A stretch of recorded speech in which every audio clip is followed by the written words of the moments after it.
Aizen is one of the most compelling villains in anime. He's a suave, maniacal genius, and everything always goes according to his master plan. The most critical concept in Aizen's character writing is his spiritual prowess that depicts him as a massively overpowered villain. The Soul Society arc is the best way to introduce the viewer to Sosuke Aizen. The entire time that Ichigo and his friends are rampaging through Soul Society to save Rukia, the Gotei 13 is dealing with their own internal struggles revolving around the supposed murder of Aizen. It was absolutely brilliant. While chaos assumes around everyone, Aizen was able to tiptoe around, get the Hogyoku, and blindside them. Meanwhile, we have Ichigo, who's absolutely violating the laws of common sense. His spiritual powers increased at an exponential rate, and he learned a Bankai in 3 days, and was able to take out the likes of Kenpachi and Byakuya. But when it came time for the real show, Ichigo was another delicate breeze in the wind in comparison to Aizen.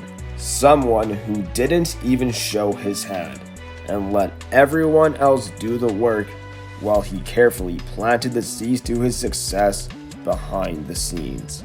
Aizen fooled everyone, always showing a different face to different people, reflecting the type of person he needed to be in any given situation to manipulate every thread linking to his master plan. It's such a powerful introduction to our main boss type villain, and a great segue into the next part of the video. Aizen's staunch perfectionism. Aizen was someone who never failed. Everything he did was to an absolute perfection. He was a genius among the great, and highly respected for his prowess. As such, he quickly and carefully rose up the ranks in the Soul Society. At some time in their murky past, Aizen and Urahara respectively witnessed the Soul King's solitude within his kingdom. Aizen, viewing the Soul King as the embodiment of uselessness rather than a mediator of balance, became frustrated with his leadership and rule. It was this same frustration that led Aizen down the path to wanting to become the most powerful being in the universe. With his natural-born aptitude for combat, unsurpassed spiritual pressure, and abilities that would later be dubbed as hacks, Aizen quickly noticed a massive gap between him and the rest of his comrades. So much so that he could defeat an opponent without even using a Bankai.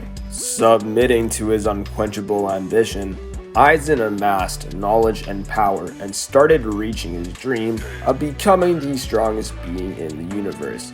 In his tenure as captain, he made contact with Las Noches, subjugated by the gun, and in turn taking over all of Hueco Mundo. There wasn't a single hollow that didn't concede to Aizen. Aizen has no fears, he has no emotional hindrances. And ironically, hollows are entities formulated from fear and psychological baggage.